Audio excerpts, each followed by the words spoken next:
Alors, je vais essayer d'illustrer les thèses 6 à 8 de Yves Chevalard, et peut-être à partir de la 12 aussi, en vous parlant un petit peu de la preuve au centre de l'activité mathématique, et en particulier des enjeux qu'il y a pour l'enseignement et la formation, quand on parle de la preuve en mathématiques en particulier. Alors, je vais partir d'un extrait du rapport Villani-Torossian, qui pointe en particulier que de nombreux étudiants arrivant à l'université éprouvent des difficultés à comprendre ce qu'est une preuve et en quoi elle est essentielle en mathématiques. Or, la notion de preuve est au cœur de l'activité mathématique, quel que soit le niveau, et ce, de la maternelle à l'université. Au-delà de la théorie mathématique, comprendre ce qu'est une démarche de justification argumentée reposant sur la logique est un axe important de la formation du citoyen. Les graines de cette démarche fondamentalement mathématique sont semées dès les petites classes. C'est pas moi qui l'ai dit. Alors l'activité de preuve, si on lit ce rapport-là, moi j'en ai extrait 2 points et je les reprends ici en les reformulant. Il reste important de replacer la preuve au centre de l'activité mathématique, dans les classes, dans les ressources, dans la formation bien sûr, et aussi d'alimenter le développement professionnel des enseignants par une activité de mathématicien. J'y reviendrai un peu plus loin. Ça pose bien sûr la question, ne serait-ce qu'en termes de formation des enseignants, des moyens humains et matériels, mais aussi des ressources qu'on va pouvoir développer dans ce sens-là. Puisque la preuve est quand même quelque chose de particulier aux mathématiques, et ça n'est pas une notion qui va s'apprendre en quelques séances, mais qui va bien être au cœur de l'ensemble d'une scolarité. Bien sûr, ça pose la question aussi des dispositifs de formation et des dispositifs qu'on va pouvoir mettre en œuvre pour les classes. Alors, on pourrait se poser la question de savoir pourquoi il est important de travailler la preuve dès l'école. J'ai mis ici école élémentaire. On trouve dans le rapport Villani-Torossian quelques éléments, mais j'en ai apporté d'autres ici. Donc bien sûr, il y a les mathématiques du citoyen, comme c'était évoqué dans la citation, mais aussi on commence à construire la représentation que les élèves et ces futurs citoyens vont avoir de la discipline mathématique, les amener à travailler d'une certaine façon sur la compréhension de concepts et par là essayer de développer des expériences mathématiques. Ça s'inscrit dans un courant international beaucoup plus large qui est l'Inquiry-Based Education. Et puis plus subtilement, on va peut-être regarder des choses, en particulier en didactique, on le fait. Comment se passe la transition entre l'argumentation et la démonstration, mais aussi à quel moment intervient la logique. Et puis on va regarder comment on peut construire une continuité avec le secondaire. Ce ne sont ici que certains éléments. On imagine après l'école élémentaire, qu'on va avoir un enrichissement de l'activité mathématique et que les programmes vont nous le permettre. On va développer la formalisation, mais aussi différents types d'écrits, de problèmes, etc. Alors quand je dis les programmes vont nous le permettre, oui, si on les lit, c'est très ambitieux, que ce soit de l'école au lycée, j'en ai mis ici seulement quelques extraits. Bien sûr, on va travailler dès la maternelle sur la résolution de problèmes. On va développer des compétences transversales dès le cycle 2, qui sont chercher, modéliser, représenter, raisonner, calculer, communiquer, sans forcément les définir. Et on va, dès le cycle 3, proposer aux élèves des problèmes pour apprendre à chercher, construire des raisonnements, rechercher par tâtonnement, et en particulier des problèmes qui ne sont pas liés à une notion mathématique particulière en cours de travail.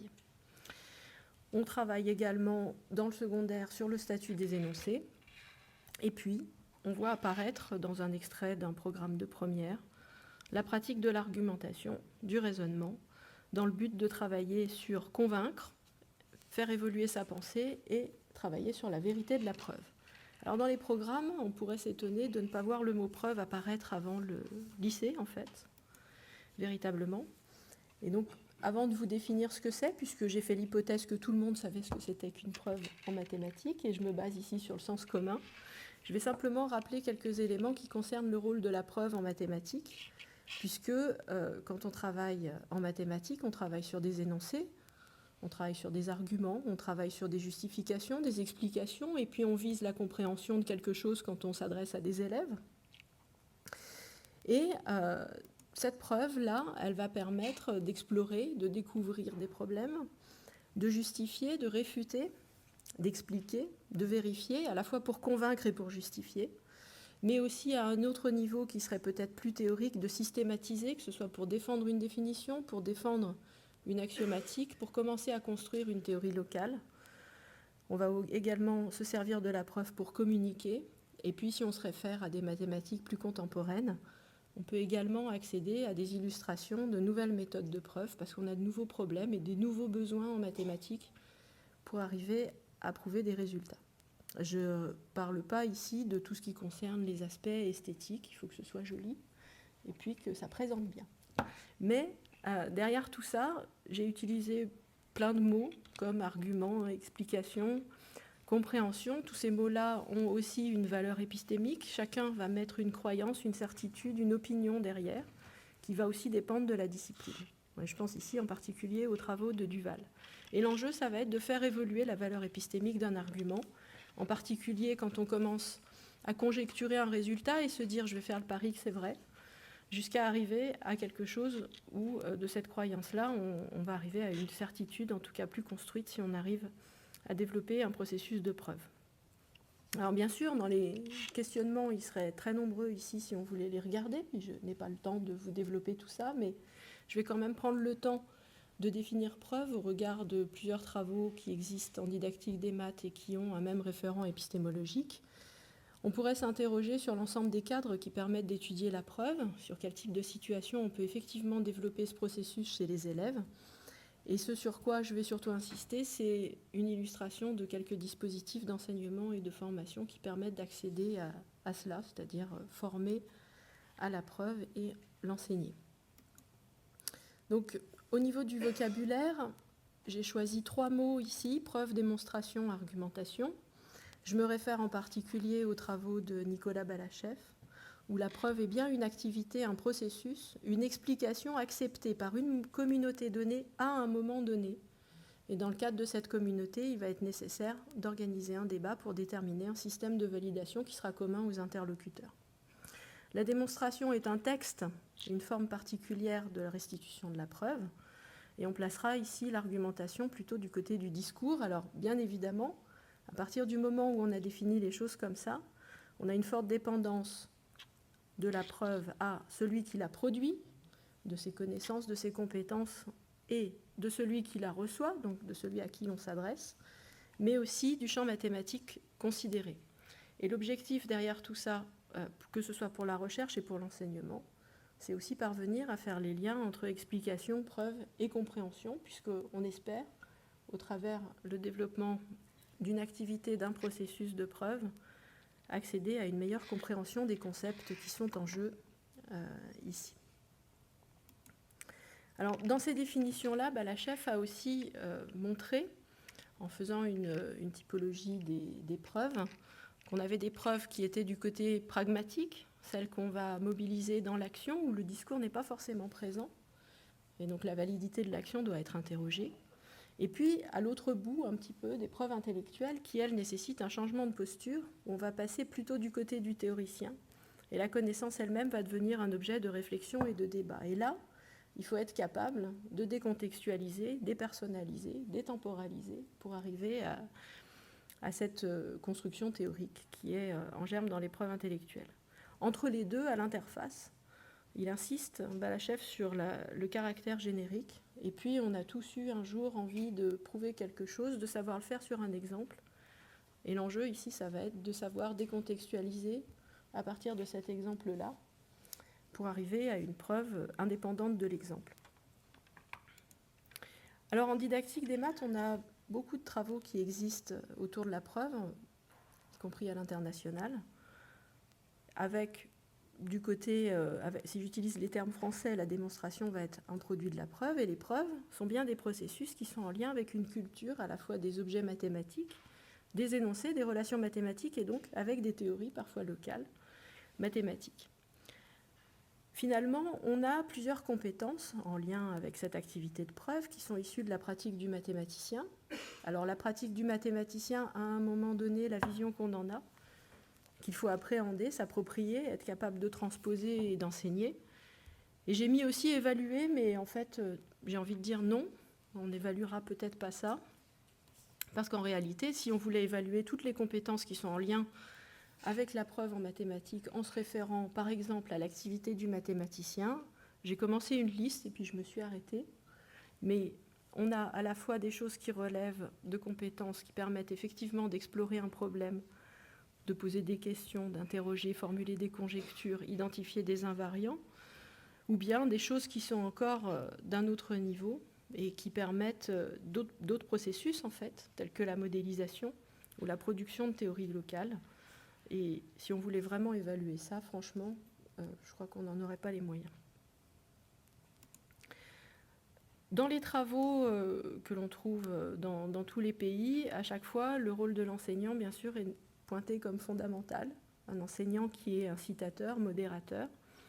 Et si on veut vraiment engager les élèves dans ce qu'on pourrait appeler de manière générale, sans le définir, la résolution de problèmes, et si on laisse une certaine liberté aux élèves de développer des processus de résolution de problèmes, comme se saisir d'une question et en développer d'autres, finalement, l'enseignant va devoir faire énormément de choses, notamment prendre déjà de la distance par rapport à l'image qu'il a, lui, de la rigueur en mathématiques.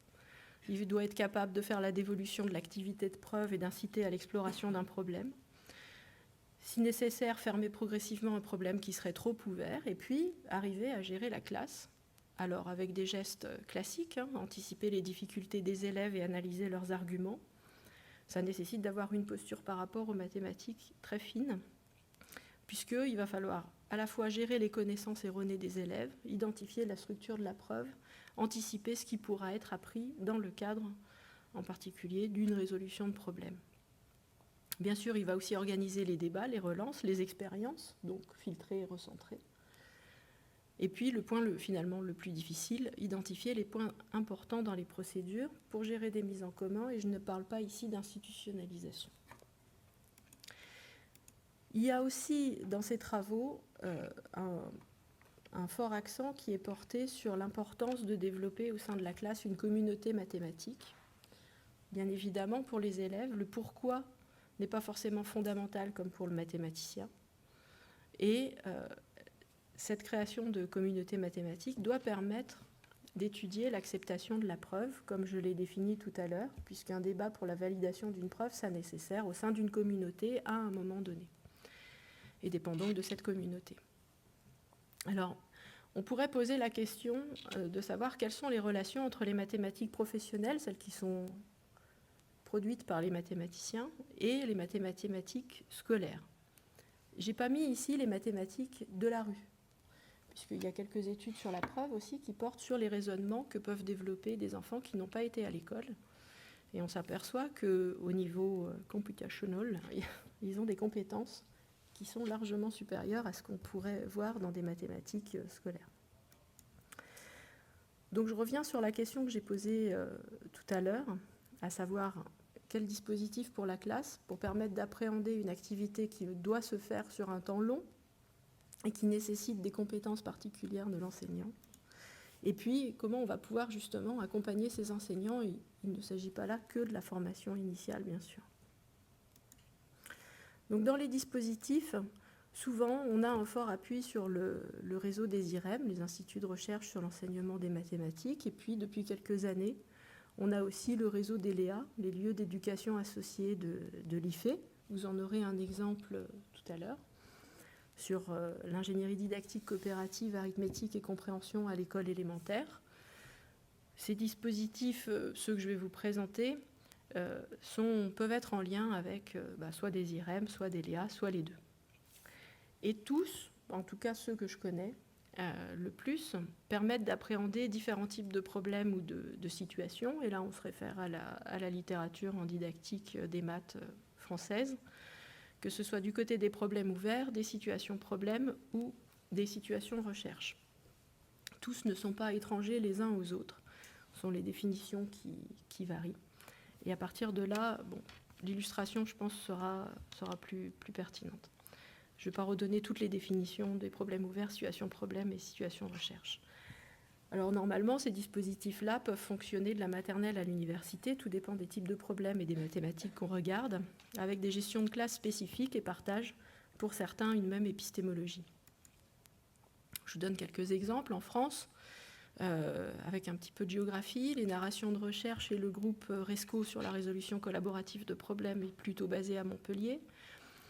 DREAM, la démarche de recherche pour l'enseignement et l'apprentissage des maths, c'est plutôt du côté de Lyon.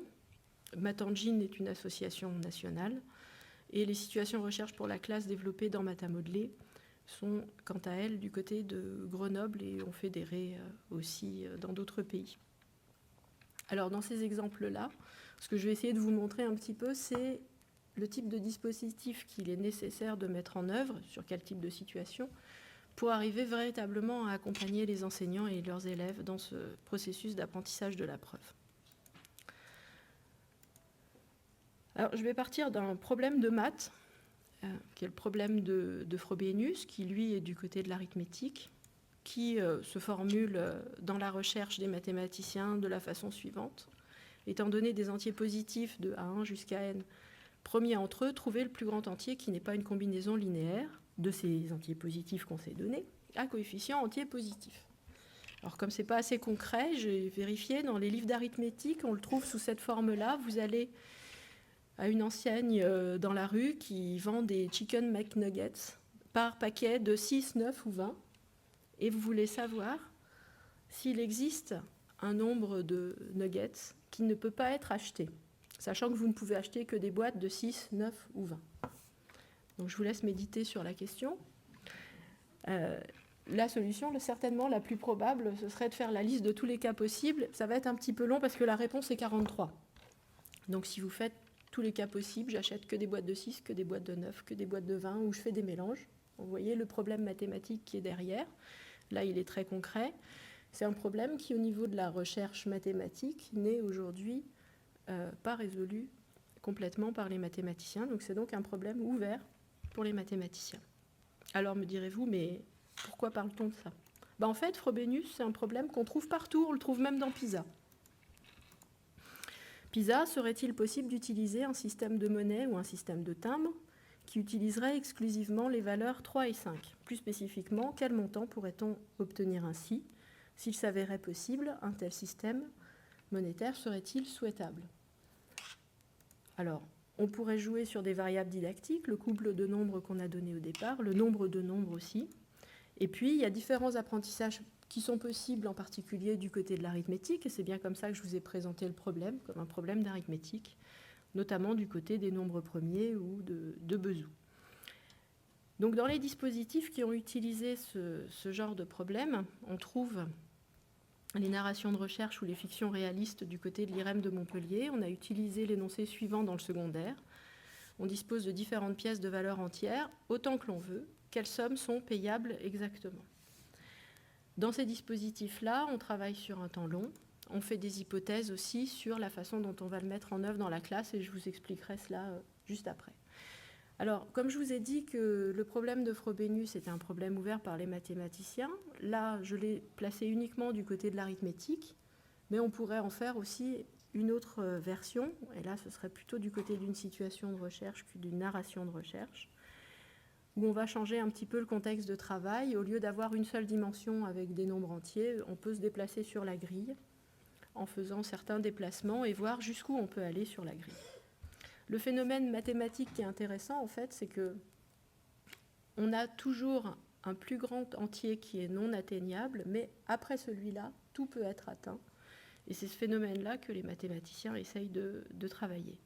Au niveau d'un contexte plus large qui, au lieu de se mettre à une dimension, se placerait sur 2 dimensions, on obtient le même phénomène, mais avec des notions qui vont rejoindre, par exemple, des notions sur les espaces vectoriels ou des concepts tels que minimal et générateur qui, eux, sont difficiles à appréhender et qui, là, sont particulièrement bien problématisés.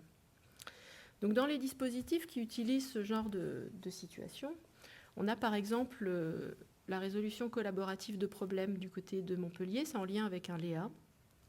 Et les hypothèses d'enseignement qui fondent ce dispositif sont celles-ci.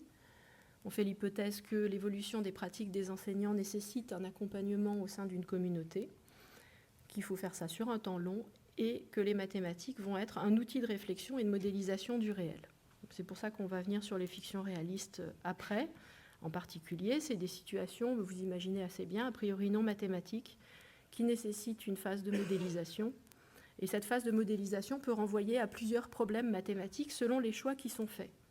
Donc, ce focus sur la modélisation dans le cadre des fictions réalistes est conçu et vu comme une transposition d'une problématique de modélisation issue des pratiques scientifiques professionnelles. Donc là, on parle du travail du modélisateur, pas forcément que du mathématicien. Et on va s'intéresser à un certain jeu sur les variables didactiques pour favoriser l'entrée dans un certain type de mathématisation, celle qui est appelée la mathématisation horizontale au sens de Treffers. Je vous donne 2 exemples. Le problème de la dalle d'Anubis, vous avez un exemple où vous marchez dans une pièce sur des dalles, et puis il faut faire attention où vous vous déplacez. C'est assez large. Et le problème de l'arbre, vous avez 3 schémas de l'arbre à 3 dates différentes. On veut construire une serre pour le protéger. On estime que l'arbre aura atteint sa maturité en 2023 et on essaye de prévoir comment l'arbre justement sera en 2023 pour construire la serre.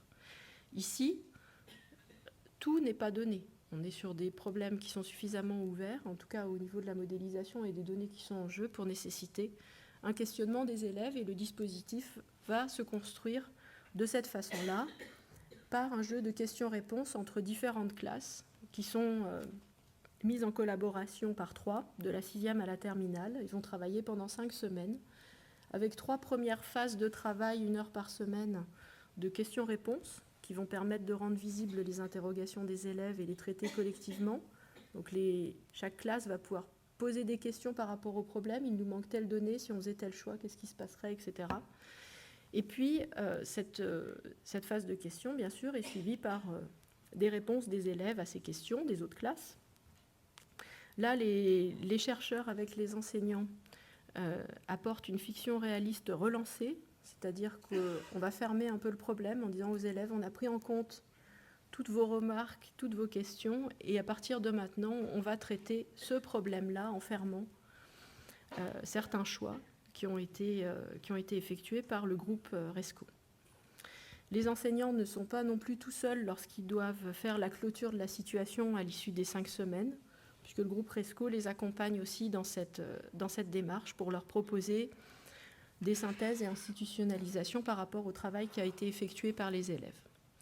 Alors, dans un autre contexte, pour travailler sur des situations ouvertes, il existe une fédération de recherche qui s'appelle Matamodelé, qui est née d'une rencontre entre des mathématiciens issus des maths discrètes et des didacticiens. Donc ça date quand même du début des années 80. Et l'idée est de travailler sur des situations qui sont issues de la recherche des mathématiciens et sur la pratique des mathématiciens pour essayer de développer des situations pour la classe et donc favoriser une activité de preuve au sens large.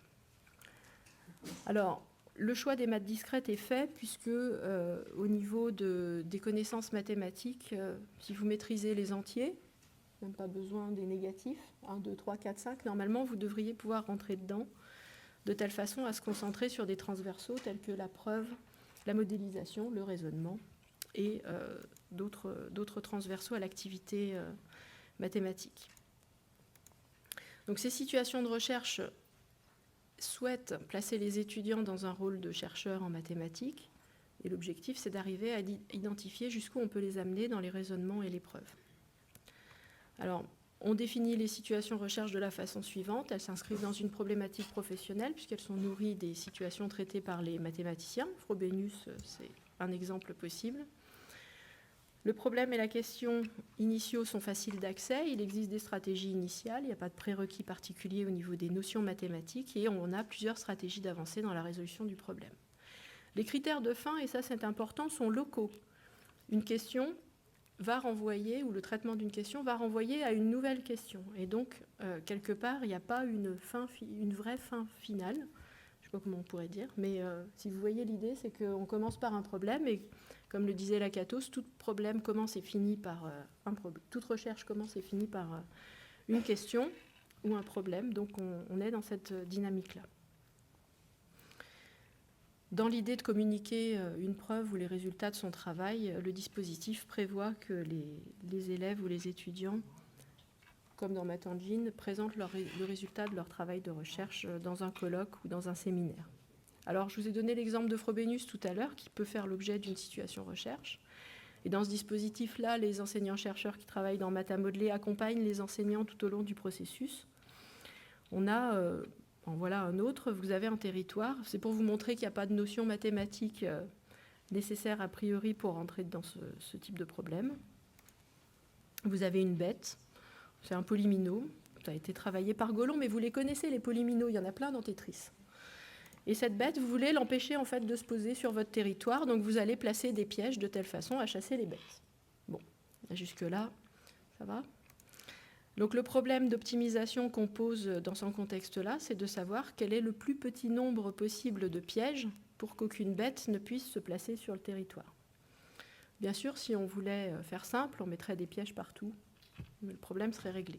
Ce qu'on veut, c'est trouver le plus petit nombre de pièges pour chasser la bête. Et vous voyez pas forcément les mathématiques qu'il y a là-dedans.